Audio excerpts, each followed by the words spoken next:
নমরুদ তার প্রাসাদের ছাদে বসে ইব্রাহিম আলাইহিস সালামের পুরা দৃশ্য দেখে আনন্দ করবে, আগুনের দিকে তাকায় দেখে ইব্রাহিম আরামে বসে আছেন, পুরা তো দূরের কথা জামাও পড়ে নাই।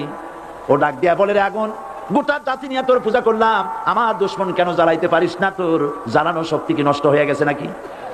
আগুনের ভিতর থেকে আওয়াজ বেরিয়ে এলো, নমরুদ, আমার ভিতরে দাহ্য শক্তি, জ্বালানো শক্তি আছে কি নাই যদি প্রমাণ করতে চাও, টেস্ট করতে চাও, তুই নিজে আয়, তোরে সুদ্ধা তাম দুনিয়া জ্বালাই দিতে পারি, ইব্রাহিমের এক গাছা পশম জ্বালাইতে পারি না।